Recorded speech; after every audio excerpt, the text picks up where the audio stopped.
If you are pregnant, one very important and common side effect that you could be facing is nausea and vomiting. So, nausea is nothing but the feeling of vomiting, but you will not be vomiting. But some women will experience excess vomiting as well. So, there are multiple reasons for it, and there are multiple remedies for it as well. So, in this video, let us look at why some women will face nausea and vomiting, and how it can impact their physical and their emotional status, and tips in which you can manage your nausea and vomiting during pregnancy. So watch the video till the end. Hi, I'm Saranya, the founder of Babypedia, and I'm a pregnancy coach. I have supported around 10,000 plus couples in the past 8 to 9 years in my journey as a pregnancy coach. So in this video, let us look in depth into nausea and vomiting that a lot of women face during pregnancy. So why do you face this nausea and vomiting? The main reason behind this is the hormonal fluctuations that are there. The minute fertilization takes place, there's a lot of different hormones that are being secreted inside a pregnant woman's body. And these hormones that flood the system could be a reason why you are experiencing that sensation of nausea and vomiting. The second reason could be that during pregnancy, as a safety measure, a lot of women's sense of smell becomes very sharp. So remember in the olden days when we used to live in the caves and eat a lot of food that there was no fridge that couldn't be stored, the sense of smell was a way of protecting the pregnant mother from consuming food that was spoiled or that was not good for the pregnant body. So that is why the sense of smell gets heightened. Now when this is heightened, sometimes it can trigger nausea and vomiting because of the connectivity, or maybe you are able to smell too sharply and that is triggering. Okay. The third reason is if there is an imbalance in nutrients that you have. So there are some studies now that tell that sometimes if there is a copper, zinc, magnesium imbalance in the body, it can also trigger a lot of the feeling of nausea and vomiting during pregnancy. Now, how long will it last? So typically for most women who experience this, it will last around 12 to 15 weeks of pregnancy. But for some women, it can last throughout the duration of pregnancy. And that is why it does not only take a physical toll because the mother is not able to eat properly, get the needed nutrients, so she's feeling very tired, irritable, and a lot of side effects of the vomiting, like a lot of throat burning. She's not able to eat food that she likes, and she has this irritating sensation. She won't be able to carry on with her day-to-day activities because at any time the feeling of nausea will hit her. And emotionally, it can feel very exhausting because it's not for a day or two, but it is going to continue for many weeks together. But I want you to think of this one thing. This is also not forever, right? This too shall pass, maybe a few more weeks or a few months. Yes, it is difficult, but when you look at it, you accept it, it is going to become more easier for you to be able to manage it, right?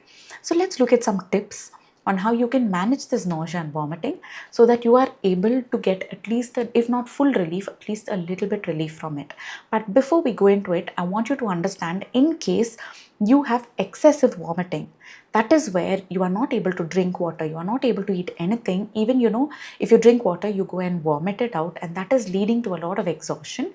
You could be having a condition called hyperemesis gravidarum, which essentially means excessive vomiting. So this is going to deplete all the salts. You are not going to be able to take in calories so that you get the energy you need to go about the day and also to grow your baby. So if you are going through this condition, please visit your doctor.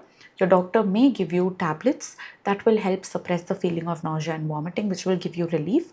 They may also give you, milder doses like an antihistamine, which will also help you deal with nausea and vomiting, right? And they also give you these IV drips to ensure that you are hydrated along with a little bit of minerals and salts. Okay, now that we are done with what hyperemesis gravidarum. If you have this vomiting, but it isn't so excess, you are able to eat a little, but still it is causing you a lot of discomfort. What can you do? Let's start with how you wake up in the morning, because the starting of the day, especially when it comes to vomiting, is going to determine how the rest of your day is going.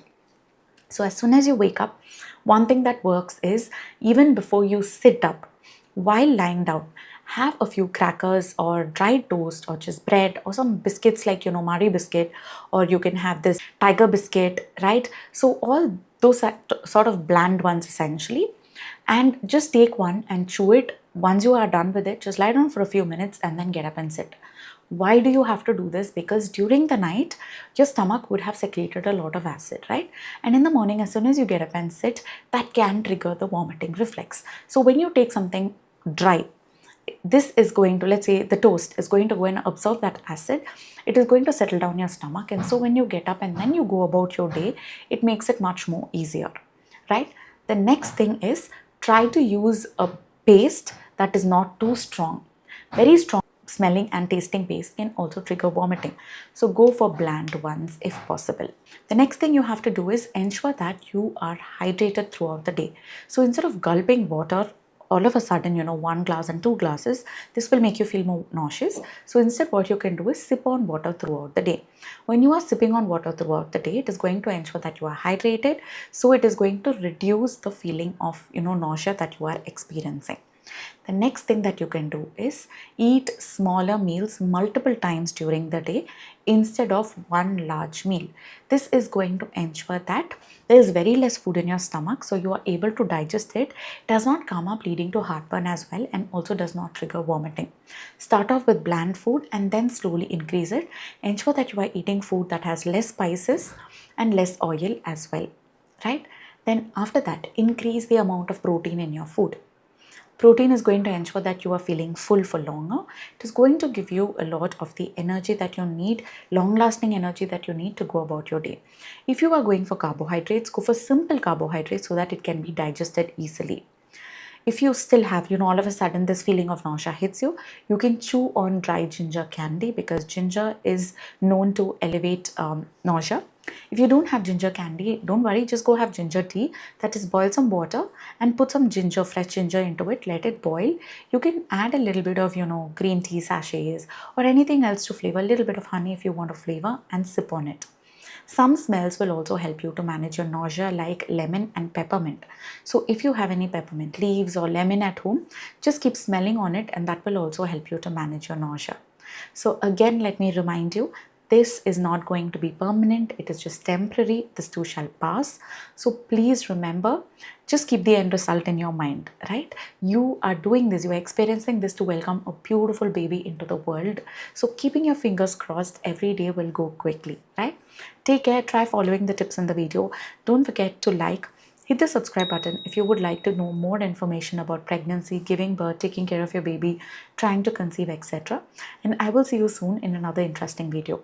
If you would like me to talk on specific topics, then please do comment below so that I can include that when I'm recording next time. Take care and bye-bye.